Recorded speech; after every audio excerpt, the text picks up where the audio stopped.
Monsieur le Président de la Fondation, Monsieur le Directeur général de l'ARS, cher Denis Piveteau, cher Pascal Jacob, je vous remercie vivement, Monsieur le Directeur de l'Agence régionale d'Île-de-France, de m'avoir associé à cette signature, car cette signature de la charte Romain-Jacob pour l'accès aux soins, c'est en effet vous qui m'avez demandé, Pascal, et j'ai répondu présente tout de suite, car ça me tenait à cœur. Avec cette signature, ce jour, ce seront donc l'ensemble des régions, vous l'avez reprécisé, l'ensemble des régions de France qui se seront emparées de cette charte, qui, comme nous l'explique son résumé en facile à lire et à comprendre, aide les personnes en situation de handicap en France à être en bonne santé. Comment ? En s'engageant dans leur formation et dans leur pratique professionnelle, au respect de 12 principes qu'énonce cette charte et que je me permettrai de résumer en 3 engagements. Premier engagement, et qui me tient particulièrement à cœur, mettre la personne au centre. Le député Taquet m'interpellait la semaine dernière à l'Assemblée nationale sur l'emploi des personnes handicapées en rappelant cette affirmation de Nelson Mandela, à une autre époque et dans d'autres circonstances, ce que vous faites sans nous, vous le faites contre nous.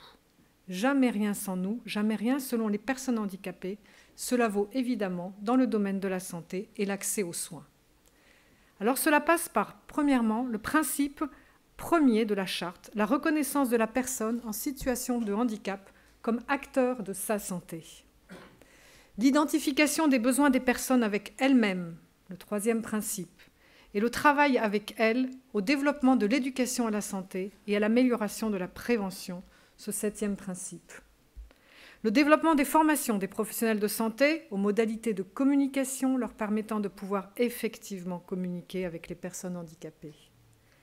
Mettre la personne au centre, c'est reconnaître et encourager en toute personne handicapée, même très lourdement contrainte, la plus petite parcelle d'autonomie chère à Pascal Jacob.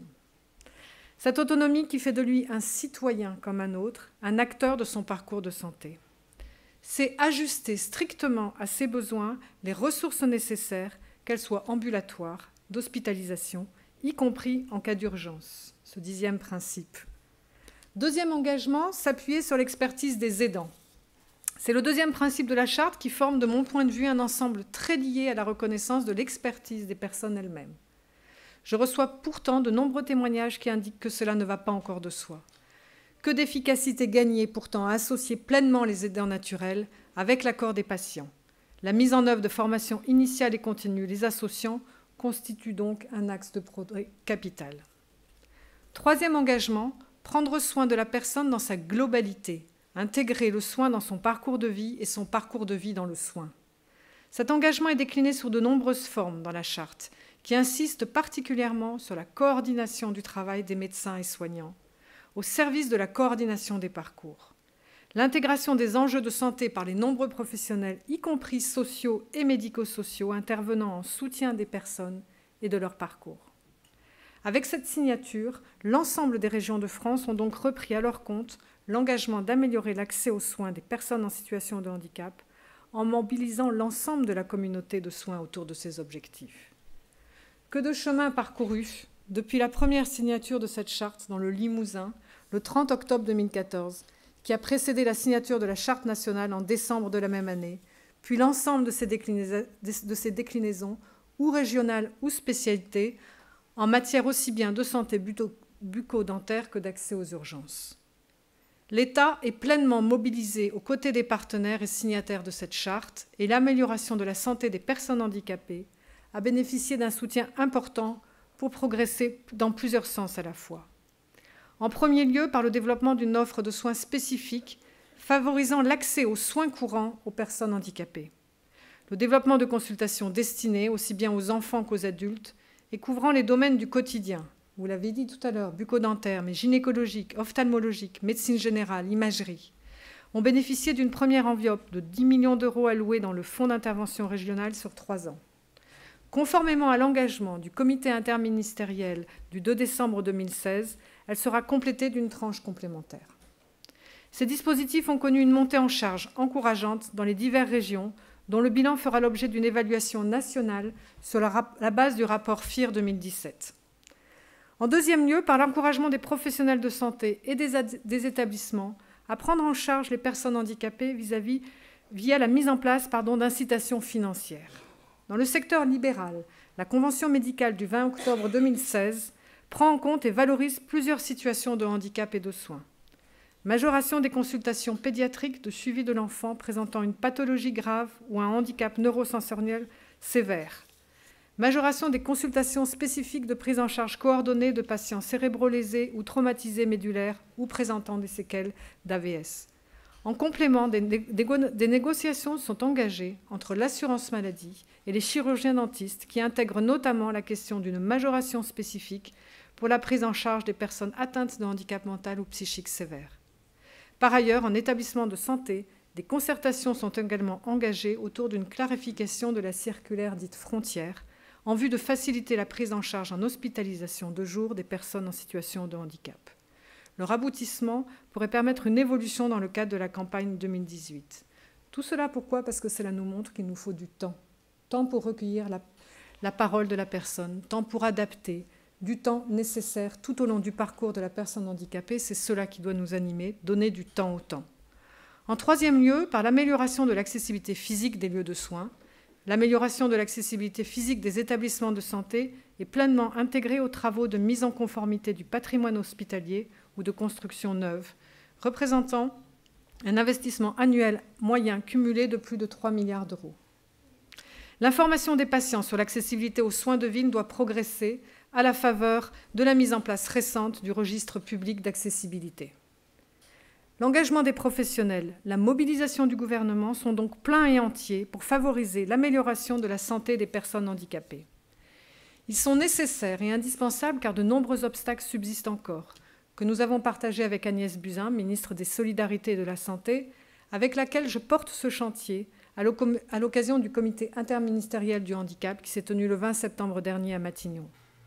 Il en résulte qu'alors que les besoins de santé des personnes handicapées sont supérieurs à la moyenne, elles connaissent de fortes restrictions à l'accès aux soins. C'est un constat qui est partagé et qui est vraiment désolant. Ces restrictions sont liées aux facteurs propres à la personne, mobilité et capacité de communication réduite, crainte des soins, raisons financières, autocensure. Elles tiennent également aux facteurs environnementaux, accessibilité des locaux et des équipements, manque de formation au handicap des professionnels de santé, et enfin, la stigmatisation du handicap constitue également un obstacle à l'accès aux soins. Il résulte de ces limitations de l'accès aux soins des prises en charge inadaptées, telles que des hospitalisations ou des prises en charge en urgence, de même que des décès évitables. Un seul chiffre, s'il était besoin, pour dire l'urgence à agir encore. L'espérance de vie des personnes ayant des troubles psychiques est réduite en moyenne de 10 à 20 ans par rapport à la population générale.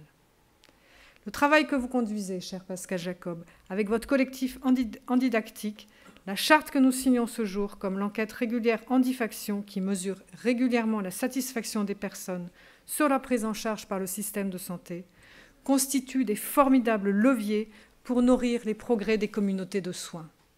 Ces actions doivent être amplifiées. C'est bien le sens de la future stratégie nationale de santé que porte la ministre des Solidarités et de la Santé, sur laquelle est engagée une concertation publique depuis le 6 novembre dernier. Je cite « Améliorer l'accès aux soins des personnes handicapées et favoriser les prises en charge au plus près des lieux de vie » figure ainsi en objectif explicite de cette stratégie, conformément aux orientations définies par le CIH. Le projet de stratégie identifie en ce sens de nombreuses actions à poursuivre ou accentuer pour développer l'accessibilité des lieux de soins et la formation des professionnels, développer la prévention et l'éducation à la santé de façon adaptée aux besoins auprès des personnes handicapées, mieux prendre en compte la complexité de la prise en charge médicale des patients handicapés dans les tarifs des professionnels et les établissements de santé, augmenter, lorsque nécessaire, le nombre de lieux de soins adaptés à la prise en charge des personnes handicapées, notamment les consultations dédiées. À compter de la publication de cette stratégie, les ARS seront pleinement à la manœuvre pour donner une traduction concrète à l'ensemble de ces objectifs dans leurs projets régionaux de santé. Je sais que vous avez beaucoup de travail qui vous attend. Je compte sur l'ARS Île-de-France pour être ambitieuse en la matière, car améliorer sa santé, c'est améliorer l'estime de soi, c'est le début du changement de regard qui est mon ambition, non seulement de la société sur les personnes, mais surtout des personnes sur elles-mêmes. Oui, nous avons en effet besoin des personnes pour agir. C'est l'un des fils rouges de mon engagement, partir de l'expertise des personnes. Nous avons aussi besoin de l'engagement des professionnels à leur côté. Je suis heureuse de pouvoir compter sur la mobilisation de l'ensemble des professionnels de la santé d'Île-de-France qui s'engagent par cette signature à améliorer la santé des personnes handicapées sur ce territoire. Vous savez bien sûr qu'il s'agit d'un enjeu de santé publique et je veux partager avec vous qu'il s'agit aussi d'un enjeu de droit. Afin de permettre aux patients handicapés de bénéficier à égalité de droits avec les autres de l'ensemble des services et équipements de santé destinés à la population générale, comme l'énonce l'article 19 de la Convention des Nations Unies sur le droit des personnes handicapées. Je sais que vous en êtes très conscients. Je tiens à rappeler aussi que le rapport aujourd'hui du Défenseur des droits pointe la difficulté d'accès à la santé et aux soins des enfants en établissements médico-sociaux. La rapporteuse aussi spéciale des droits des personnes handicapées de l'ONU, qui vient de passer en France une dizaine de jours, a fait aussi un rapport en ce sens. Nous sommes inégales devant l'accès aux droits. Il faut vraiment que nous travaillions cela. Merci à tous pour votre investissement, en particulier dans les démarches de formation et de sensibilisation que nous souhaitons renforcer pour permettre de faire progresser les pratiques. Vous l'avez très bien dit, Pascal, Romain peut compter sur nous, sur notre engagement pour pouvoir avancer tous ensemble. Je vous remercie.